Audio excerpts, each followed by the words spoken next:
নমস্কার বন্ধুরা, কেমন আছেন? আশা করি সকলে ভালো আছেন। তো আপনারা থাম্বনেইলে দেখে নিয়েছেন যে থার্ড এসএলএসটি আসতে চলেছে। তো সেক্ষেত্রে অনেক কথাবার্তা সোশ্যাল মিডিয়াতে ঘুরছে যে একাডেমিক 30 থাকবে কিনা, ঠিক আছে?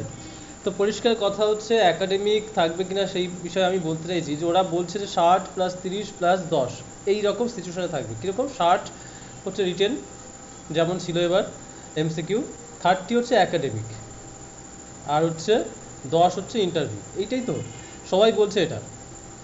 কিন্তু দেখুন, একটা জিনিস বুঝতে হবে যে এই যে বর্তমান সরকার এসেছে, এরা কিন্তু প্রথম থেকেই বলতে চাইছে যে আমাদের এই সমস্ত 30 মার্কসের একাডেমিক কিংবা ইন্টারভিউ এই সমস্ত গুরুত্ব কিন্তু আস্তে আস্তে কমানোর চেষ্টা করছে, ঠিক আছে?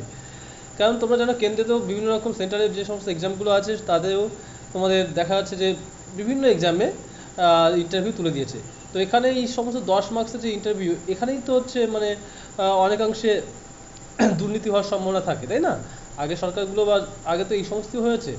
তা আশা করি এই সরকার কখনোই সেটা রিপিট করতে চাইবে না।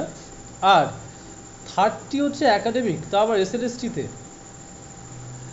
হ্যাঁ, তো এটা ঠিক মেনে নেওয়া যাচ্ছে না। কেননা সবাই বলছে যে আগে মার্কস মানে আগে জেনারেশনের যে মার্কসগুলো সেগুলো অনেকটাই কম উঠতো, এটা বাস্তব, কিছু মানতেই হবে। বর্তমান দিনে প্রচণ্ড মার্কস ওঠে, এটা কিছু করার নেই, এটা মানতে হবে যে আগে মার্কস কম উঠতো এবং এখন মার্কস প্রচুর ওঠে, ঠিক আছে? তো সেক্ষেত্রে এই যে একটা ডিসক্রিমিনেশন থেকেই যাবে যে আগের হচ্ছে ক্যান্ডিডেট আর এখনকার ক্যান্ডিডেটের মধ্যে একটা ডিফারেন্স থেকে যাবে। তা সেক্ষেত্রে এই যে ডিসক্রিমিনেশনটা কী করে কমানো যায়, সেই কথাই বর্তমান সরকার চিন্তা করবে, এটা আশা করা যায়। এবং তোমরা এটা ধরে নাও যে এই 30 মার্কস যে একাডেমিক আছে, এটা 30 মার্কস থাকবে না, এটা কমই থাকবে, এর চেয়ে অনেকটাই কম থাকবে বা এটা নাও থাকতে পারে, ঠিক আছে? তো তোমরা যারা প্রিপারেশান নিচ্ছ, যারা পুরোনো ক্যান্ডিডেট প্রিপারেশান নিচ্ছ, তারা আপাতত প্রিপারেশান নাও, সবাই প্রিপারেশান নিতে শুরু করে দাও। কেননা পরে কিন্তু আর টাইম থাকবে না। যে যার যে সাবজেক্ট, সেই সাবজেক্টের পড়াশোনা এসএসটির সে 9-10 হোক আর 11-12 হোক, আস্তে আস্তে পড়া শুরু করে দাও, ঠিক আছে? দেখো, বিশাল মানে এ করে পড়তে হবে তা নয়। তুমি রেগুলারলি যে কাজ করছো, যা করছো, ঠিক আছে, 3 থেকে 4 ঘন্টা সিলেবাসটা নাও, সিলেবাসটা ডাউনলোড করে নাও, করে প্রিন্ট করে নাও, প্রিন্ট করে নিয়ে সেটা ধরে ধরে একদম সিস্টেমেটিক্যালি পড়তে থাকো। 3-4 ঘন্টা ডেইলি আপাতত পড়তে থাকো, তারপর যবে নোটিফিকেশান আসবে যা আসবে। আশা করা হচ্ছে নোটিফিকেশান হচ্ছে এই বছরের মধ্যেই আসবে, সেপ্টেম্বর বা অক্টোবরের মধ্যে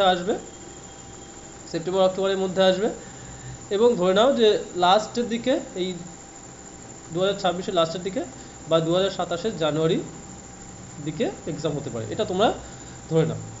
তো এটাই বলার ছিল যে 30 মার্কসের জন্য চিন্তা করতে হবে না, ঠিক আছে? আর 10 মার্কস যে ইন্টারভিউ রয়েছে, সেটার ক্ষেত্রে ওরা হয়তো বিবেচনা করতে পারে, 10-এর জায়গায় 5 করতে পারে, ঠিক আছে? তো আপাতত তোমাদের এসব নিয়ে ভাবতে হবে না।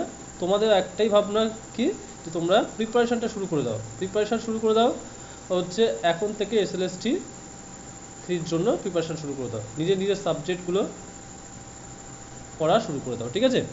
এটাই ছিল বলার।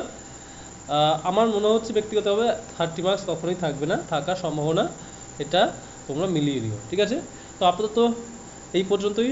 চ্যানেলটাকে ভালো লাগলে অবশ্যই সাবস্ক্রাইব করে রাখো এবং ভিডিওটাকে লাইক করে দিও। ধন্যবাদ।